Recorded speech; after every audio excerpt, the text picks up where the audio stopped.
the lovely and powerful, I'm telling you, if you don't follow her, you need to be following her, Rechelle Conde-Nau, creative podcaster, blogger, and she's a coach. Today, and I know a little bit about this because she shared, her topic, her title is God Was There.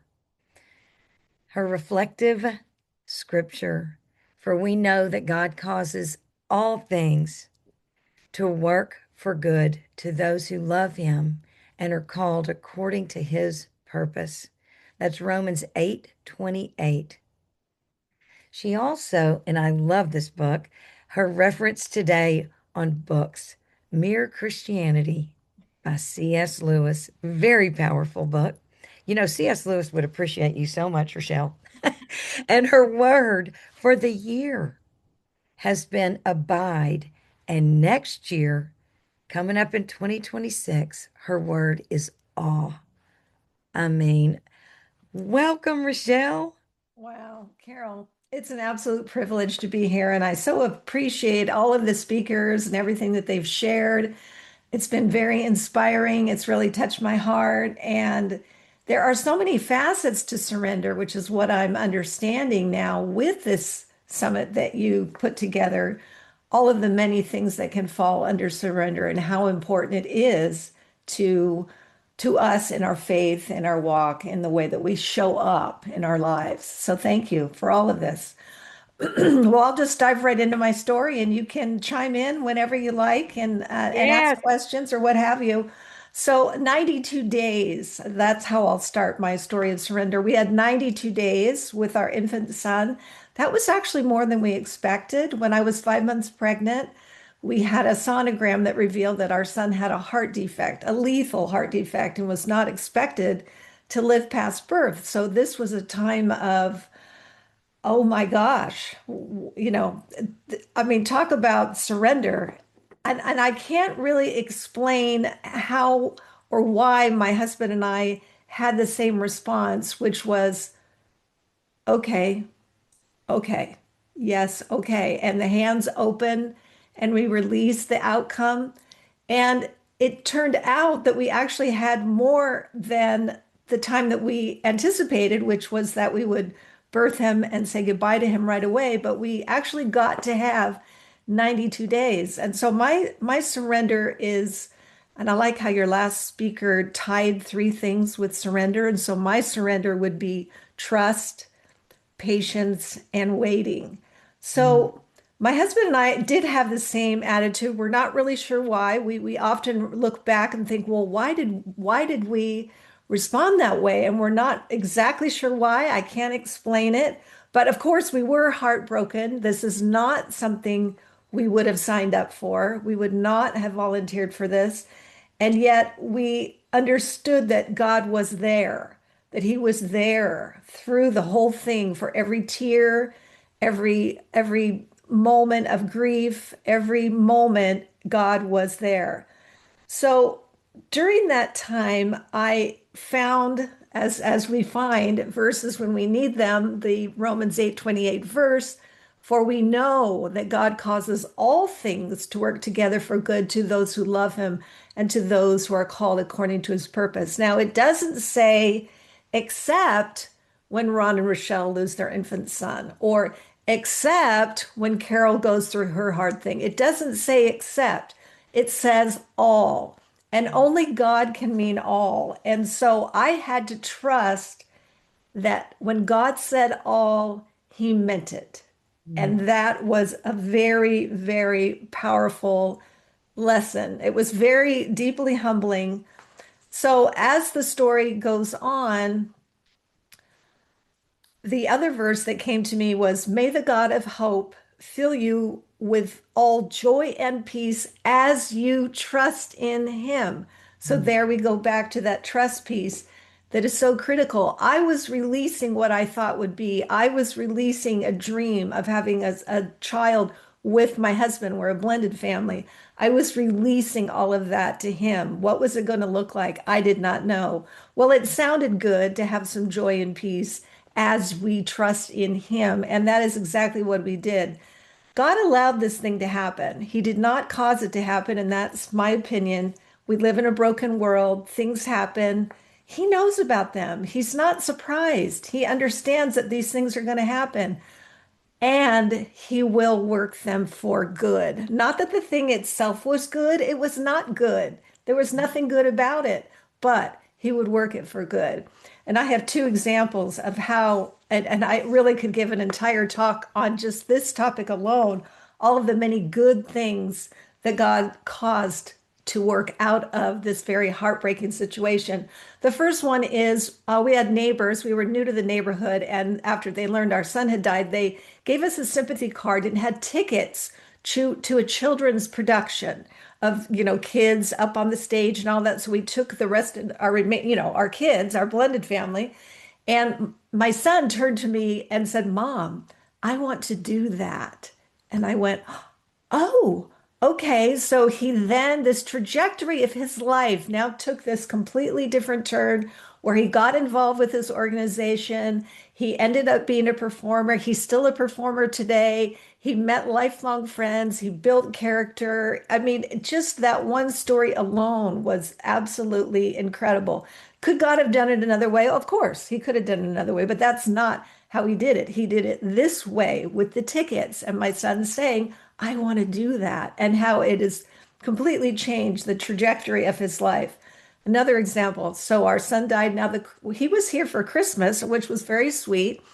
And he was our Christmas card that year. And he was in a little red onesie and his little brown, tousled hair. And okay, so he died. And of course, that was horrible. And I would not have signed up for that. Now, 3 years later, fast forward, we got a call. We decided to adopt.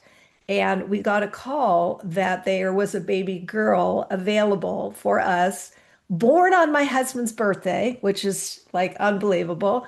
And when we drove up to the house to see where this baby girl was, there was a banner hanging out on the people put like garden flags or that sort of thing. Well, it was looked like a baby boy angel in a red gown with brown tousled hair and a halo. And it was like our son was saying, Mom and Dad, right this way to your baby girl. And I mean, anytime I tell that story, and I could show you the slide of the picture of our son, the picture of the banner, and it was just like almost, Unreal. I know, and like an out of body kind of experience that, like how God did that. He's like, I'm here. I'm here. I promise you. I'm here. I've been here all along, and I know this is hard, but I have some blessings, and I don't want you to leave any of them on the table. Come be blessed. Your son is with me. He's going to be here, and you're eventually going to be reunited. So this is but a pause. This is just a Wow. moment. Those are two examples. So as some years went by and we were planning an event at church where women would be sharing, I was asked to share. And I thought, and I was telling this story behind the scenes, and somebody said, you need to put that together in like a visual representation. So I created like on a poster board a tree. And then you've got Jesus, then the scripture 8, Romans 8:28, then a picture of our son in the trunk, and then all of the things that we could trace back to that time. Like, will that happen because of this? Because of, oh my gosh, we can trace that right back to our time. Our son's name was Christian. We can trace that right back to our time with him.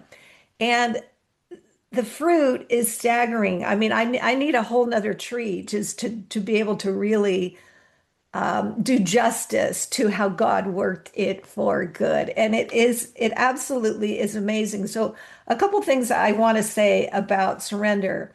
I liked it. Was the last speaker, was her name Caitlin?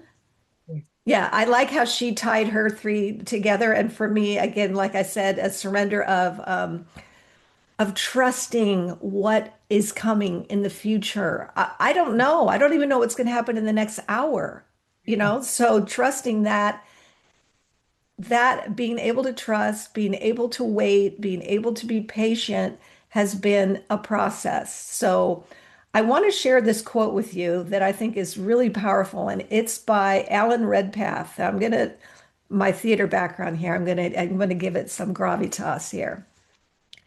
There is nothing, no circumstance, no trouble, no testing that can ever touch me until, first of all, it has gone past God and past Christ right through to me. If it has come that far, it has come with a great purpose, which I may not understand at the moment.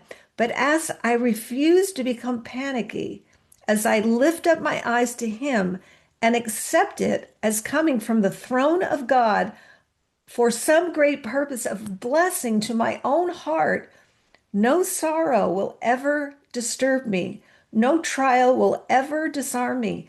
No circumstance will cause me to fret, for I shall rest in the joy of what my Lord is. That is the rest of victory.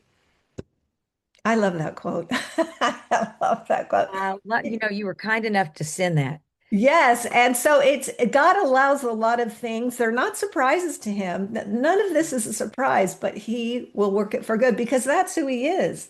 So the last image that I want to leave you with, and then you can chime in whatever you like, Carol, is the idea of God, you know, when we're hurting and we can't make sense out of it, I want you to remember that it's like the most beautiful tapestry. So, from God's point of view, He's looking down at the tapestry and it is purposeful and it has design and artistry and pattern and exquisite beauty and detail and all of that. So he sees that. But we see the underside. We see the knots, and it doesn't make sense. And it's very chaotic and it's very confusing. And that is the trust. The trust is He's got this, He's got me, He's got you, He's got it. And we can rest in trusting Him for the future by, opening up our hands and letting Him what only He can do. Only He can do it, and He does it way better than I do. Wow. Let's just say wow. Okay. And thank you. You share so much grace, and in what you share about surrender, it is so powerful because, to your point, just the little bit of the story that you have shared. No, that was not good. No, It's anything but. no. And for you to share with us and to share this hope and love through unimaginable pain Hmm. and get to this incredible visual, by the way, of we're all looking at the messy, hurtful, not good parts, knowing that and for you to share just scratching the surface of the good that he has worked through your precious child not being here anymore. Hmm. Rechelle, I think that, and all those that have children in heaven above, that hope and love and light that you are shining or sharing into other people's lives maybe will allow them, maybe they can see pathways to some goodnesses that have come up. I delight in helping others trace the hand of God. That's one of my passions. We've talked about, and you and I, encouraging, that gift of encouragement. Like I just can't not encourage. It's just, I can't not do it. So helping people trace the hand of God because he really was there. God was there. And that's the awe piece. And Caitlin mentioned that. And I just love that my word, awe. I don't ever want to stop the awe of how he works and that he is there, even in the hard things, all the things, not just that, anything in my life, anything in your life, anything in everybody's life. He is constantly working it for good. It's awe. It is mind-boggling. And what you said early on, and you said through the scripture, he said in all things. Yeah. And the word accept does not Mm-mm. come up. Nope. It is in all things. When she was talking about awe and thinking of you having your word, how you and I have talked about it's unbelievable how we crossed paths. I know. I I know. mean, when that a different story for a different time, but Yeah. we're still in awe about it. But the Yes. thing about that is, imagine if we were out on a boat alone in the middle of the ocean. If there is no respect there and no awe there, you're in terrible danger. Mm, And in our lives, I do believe that if we do not have this awe and do not realize, this life is a mystery, like what you have been through. And then there's the beauty of it, from one extreme to the other, and He is with us. hmm. And if we're paying attention and in awe and always looking for Him, we're going to have this love and light that is there, but we cannot see it. Right. And that's that trust piece. Oh, I mean, I wanted to control this. I wanted to have him be okay. I mean, I wanted all these things. And I just, you kind of, you're grabbing it all with your hands and you're like, no, no, that you don't have that control. And your first speaker, Ginny, I mean, the second you release that, there is like a relief. There's a release, there's relief in the release. I mean, it's just, it's very peaceful and very comforting. I love that. And I also love that just when you had that beautiful release, you did your breath like that. Mm, So often if we could just stop, inhale the truth of this awe and this trust, and then exhale just one moment at a time. And I cannot wait until our next conversation, by the way. okay, good. And thank you.